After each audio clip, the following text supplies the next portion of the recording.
ఉగ్రమూటాలకు అండగా ఉంటూ సీమాంతర ఉగ్రవాదాన్ని ప్రోత్సహిస్తున్న పాకిస్తాన్కు భారత్ గట్టిగా బుద్ధి చెప్పింది. ఆపరేషన్ సింధూర్తో శత్రు దేశాన్ని అన్ని విధాలుగా దెబ్బతీసిన ఢిల్లీ ఇప్పుడు దాయాదిపై ద్వైపాక్షికంగా ఒత్తిడి తెచ్చేందుకు సిద్ధమైంది. ఈ క్రమంలోనే నేడు పలు దేశాల సైనిక రాయబారులకు కేంద్రం ప్రత్యేక బ్రీఫింగ్ ఇవ్వనుంది.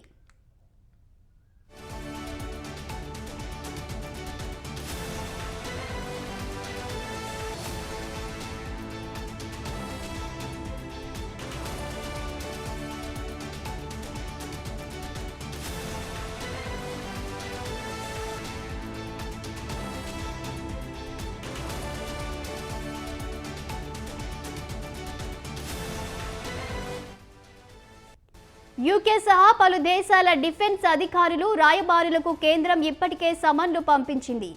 మధ్యాహ్నం 3:30 ఢిల్లీలోని రక్షణ శాఖ కార్యాలయంలో కీలక భేటీ నిర్వహించనుంది.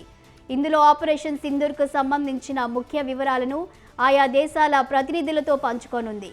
ఉగ్రవాద నిర్మూలనలో భారత్ వేసిన ముందడుగు అనంతరం చోటు చేసుకున్న పరిణామాల వివరాలను వారికి అందించనున్నట్లు సమాచారం.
భారత్ పాక్ మధ్య శాంతి చర్చలు జరిగిన పాక్ తన వక్రబుద్ధి మార్చుకోలేదు.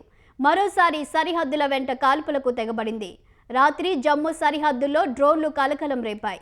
తాజాగా జమ్మూ కాశ్మీర్లో మరోసారి కాల్పులు కలకలం రేపాయి. భద్రతా బలాలకు ఉగ్రవాదులకు మధ్య భీకర కాల్పులు జరిగాయి. కాల్పుల్లో ఒక ఉగ్రవాది మరణించగా మరో 2 ఉగ్రవాదులు ఉన్నట్టు భద్రతా బలగాలు అనుమానిస్తున్నాయి. ఉగ్రవాదుల కోసం బలగాల సర్చింగ్ కొనసాగుతోంది.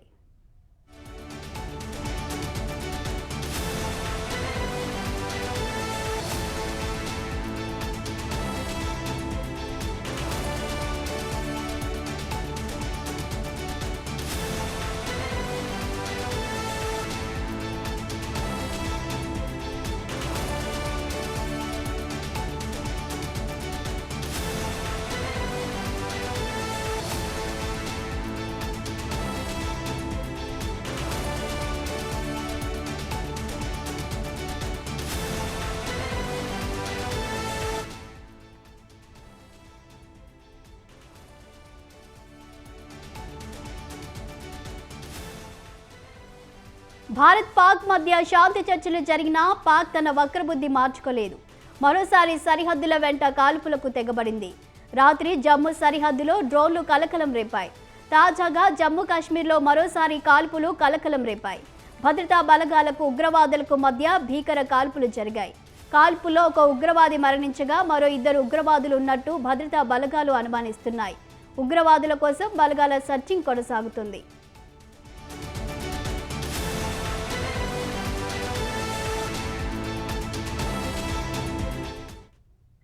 దీనిపై పూర్తి వివరాలు మా కరెస్పాండెంట్ సవిన్ అందిస్తారు. సవిన్, ఒకవైపు భారత్ పాకిస్తాన్ మధ్య శాంతి చర్చలు జరుగుతున్నాయి. ముఖ్యంగా డీజీఎంఓల స్థాయిలో ఇప్పటికే చర్చలు ముగిశాయి.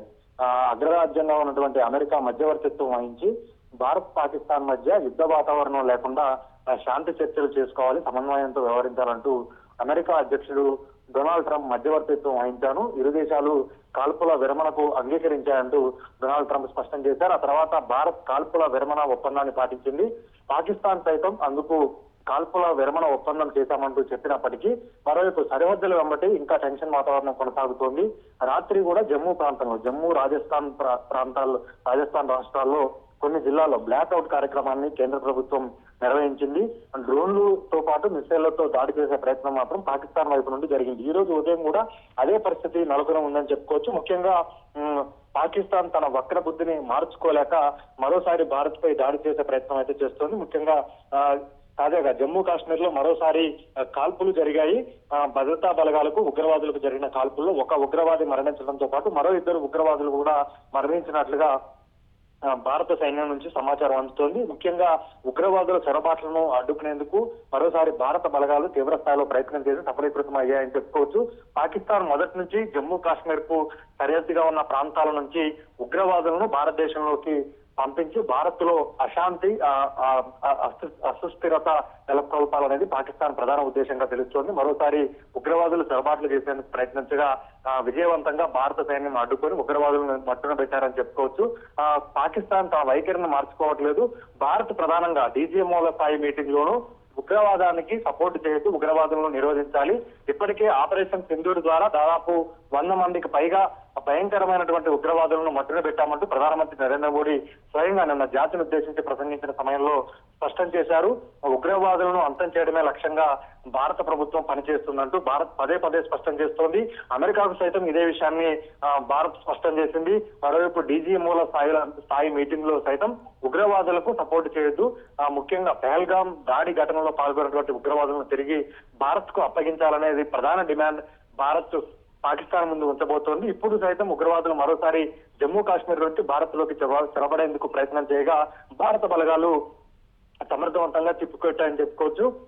మరోవైపు ఒకవైపు శాంతి చర్చలు అంటూనే పాకిస్తాన్ డ్రోన్లు మిసైళ్లతో దాడి చేయడం, మరోవైపు ఉగ్రవాదులను భారత్ లోకి పంపించడం లాంటి చర్యలు చేస్తోంది. దీన్ని ప్రపంచ దేశాల ముందు అంతర్జాతీయ సమాజం ముందు ఎండగట్టేందుకు భారత్ తీవ్ర స్థాయిలో సిద్ధమవుతోంది. మరోవైపు ఆపరేషన్ సింధూర్ కార్యక్రమం సైనిక చర్య ఇంకా ముగియలేదు, ఇది కొనసాగుతుందంటూ ప్రధానమంత్రి నరేంద్ర మోడీతో పాటు రక్షణ మంత్రి రాజ్నాథ్ సింగ్ స్పష్టం చేశారు. కాబట్టి ఆపరేషన్ సింధూర్ సైనిక చర్యపై భారత్ రాబోయే రోజుల్లో ఏ విధంగా ముందుకు వెళ్తోంది, ఇదే రకంగా పాకిస్తాన్ తన వక్రబుద్ధిని మార్చుకోకుండా శాంతియుతంగా కాల్పుల విరమణ ఒప్పందాన్ని పాటించకుండా దాన్ని ఉల్లంఘన చేస్తే మరోవైపు ఉగ్రవాదులను ఇండియాలోకి పంపించాలనే చర్యలను పాకిస్తాన్ మానుకోకపోతే ఆపరేషన్ సింధూర్ సైనిక చర్యను భారత్ మరింత తీవ్రతరం చేసే అవకాశం మాత్రం మనకు స్పష్టంగా కనపడుతుందని చెప్పుకోవచ్చు.